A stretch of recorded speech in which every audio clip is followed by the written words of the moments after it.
네, 이제 2부로 넘어왔는데요. 이제 맨체스터 대학교 1학년 학업이 어떤 식으로 진행됐나 이제 그 얘기를 해보려고 해요.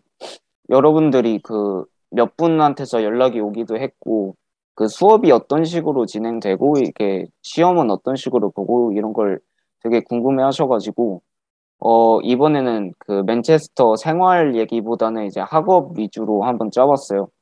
사실 생활 얘기도 하려고 했는데 그것까지는 이제 너무 길어질 것 같은 거예요. 그래서 그거는 이제 시간이 안 될 것 같아서 이제 안 해놨는데 이제 수업 얘기를 하면은 일단 수업은 일단 맨체스터 약대 기준으로 말씀을 드리는 거고 메디슨, 파마시스트, 페이션트 퍼블릭 IPP, 인티그레이티드 이렇게 6과목으로 이루어져 있어요. 먼저 메디슨은 큰 범주로 봤을 때 케미스트리라고 생각하시면 돼요. 저도 왜 메디슨이 케미스트리인지 이름이 왜 그런지는 저도 잘 모르겠는데 일단 그렇고요. 아무래도 약학이다 보니까 유기화학이 이제 주를 이루고요. 올게닉 케미스트리가 주를 이루고 그 세부 목록에서 제가 뭘 배웠나 한번 보니까 그 중에서 몇 개 뽑아왔는데 이거보다는 더 배워요. 그 약의 구조, 프로틴의 구조, solubility, 녹는 정도 이거, weak acid base, 약이 솔루션에 들어갔을 때 몇 프로나 아이오나이즈 되는지, 약의 stability, 그리고 disperse system 등등을 배워요. 어, 구체적으로 이런 것들을 이제 배운다고 말씀을 드리는 거고요. 그리고 또 시험 얘기를 이제 해야 될 텐데, 제가 그 시험 난이도를 한번 메디슨 유닛도 그렇고 앞으로 나오는 그 유닛에서 제가 생각한 난이도를 이렇게 한번 표기를 해봤어요. 그래서 대충 이 시험은 좀 괜찮겠구나. 이 시험은 좀 준비 좀 해놔야겠구나. 이런 것들 보시면서 참고하시면 될 것 같고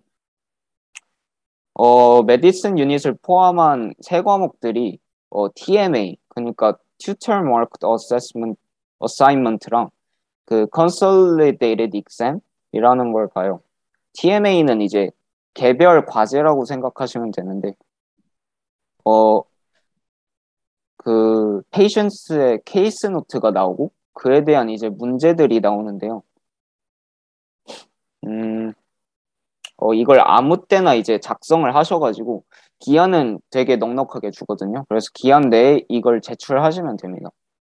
Consolidated Exam은 이제 중간고사, 기말고사랑 같은 개념이고 이것들 또한 A레벨처럼 거의 다 주관식이라고 이제 생각하시면 돼요. 객관식 문제도 있긴 해요. 오히려 A레벨보다 많다고 생각이 드는데 그래도 주관식이 훨씬 많습니다.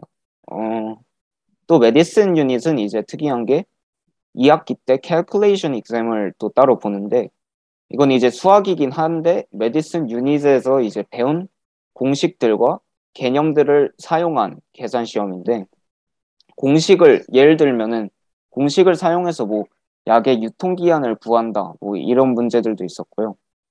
이 계산 시험이 좀 생소하실 수도 있어요. 그래서 좀 처음 접근하면 이제 좀 어렵으실 수도 있는데 이게 적응이 되면은 이제 이게 쉬워지니까 네, 괜찮다고 생각을 했는데 어, 네, 이 정도까지 한 메디슨 유닛에 대한 요약이었고요. 이제 파마시스트 유닛으로 넘어가서 여러모로 이건 좀 독특한 과목이 아닐까 싶은데요. 여기 보시는 이제 네 가지 항목이 있는데 이거는 그 점수로 이제 매기는 게 아니라 패스 or fail로 이게 나뉘는데 어, 점수를 몇 점 받는지 중요하지 않고 그러니까 이 패스 마크만 넘으면 돼요. 이 과목 같은 경우는. 퍼스트 에이드부터 보자면 이거는 응급처치를 이제 동영상으로 배우는 건데 이거는 진짜 엄청 쉬워가지고 걱정 안 하셔도 되고 오스키가 좀 어, OSE 이게 오스키라고 부르는데 오스키가 좀 많이 까다로웠어요. 이게 되게 특이하게 이제 약사 시뮬레이션을 직접 하는 건데 여러분이 오스키 하시는 날에는 이제 옷을 차려입고 환자를 연기하는 윗학년 선배들이나 이제 교수님들을 상대로 약을 처방을 해야 돼요. 그 시뮬레이션으로. 그래서 그러려면 약학 지식도 있어야 되고 이렇게 BNF라고 저희 약대에서 사전처럼 쓰이는, 그러니까 여러 가지 약에 대한 정보가 담긴 책이 있어요. 이걸 통해서 이제 찾고 싶은 약을 잘 찾을 수 있는 스킬도 있어야 되고요. 뭐 영어를 능숙하게 이제 플루언트하게 할 수 있는 건 이제 당연하겠고, 그래서 신경 쓸 일들이 되게 많다고 생각되는 이제 오스키여가지고 준비를 잘 하시고 이 오스키는 시험을 보셔야 돼요. 그리고 또 extemporaneous practical이 있고, 이건 여러분들이 이제 약을 직접 제조를 하는 건데 실험이죠. 그러니까 선생님들이 이제 실험 과정 중 실수는 없었는지, 끝에 결과물이 잘 나왔는지를 체크하십니다. 안전하게 실험을 이제 진행하시는지도 체크하고요. 마지막 extemporaneous record 같은 경우는 어떤 약의 재료가 어느 정도 들어가야 되는지 이걸 계산하는 거고요. 이것도 실수를 할 수 있는 포인트가 생각보다 많아서 조심을 하셔야 돼요. 이 세 가지가 정말 스트레스였던 게, 이건 패스 페일이라고 말씀을 드렸잖아요. 그래서 겁을 들이려고 막 말씀을 드리는 건 아닌데, 이게 실수를 하나만 했거나 아니면 실수를 하나만 했는데 만약 그 실수가 이제 환자에게 치명적일 수 있다. 그러면 이게 빵점 처리가 돼요. 그래서 다른 시험들은 페일하면 이제 기회가 한 번만 주어지는데, 이 Pharmacist 유닛 같은 경우는 이제 다시 볼 수 있는 기회가 두 번이 더 주어집니다. 그만큼 이제 재시험 빈도가 높다는 뜻이고, 이 유닛이 막 어렵다 이런 건 아닌데 어처구니 없는 막 실수하고 억울한 실수하고 이런 것들 때문에 재시험 보는 학생들이 되게 많아요. 그래서 첫 번째 보고 이제 두 번째 재시험 보는 막 사람들이 막 3분의 1이고 막 그런 경우도 있어서, 예. Pharmacist 유닛은 좀 조심스럽게 이제 접근하실 필요가 있다. 그래서 그렇게 하려면 어떻게 해야 될까 하면은 반복이 필수다 이렇게 말씀을 드리고 싶어요. 그래도 학교에서 이제 오스키도 그렇고 이제 실험하는 것들도 그렇고 이제 연습할 수 있는 기회를 많이 주거든요. 평소에 수업할 때. 그런데 이게 안 갈 수도 있어요. 안 가도 막 그 막그 안 좋은 불이익을 받고 그러진 않는데, 확실히 연습을 많이 한 학생일수록 이게 패스 비율이 훨씬 높더라고요. 네, 그래서 실수를 줄이려면 수업을 가시는 걸 추천을 드리고, 이 유닛 같은 경우는. 네, 이제 페이션트 유닛인데요. 물 좀 마시고. 페이션트 유닛 같은 경우는 이제 넓은 범주로 이제 바이올로지라고 생각을 하시면 됩니다. 여기 보시다시피 cancer, liver, blood, renal system, skin, endocrine system, receptors, transporters 뭐 등등 이제 어, 사람 몸에 대한 내용을 거의 주로 배우고요.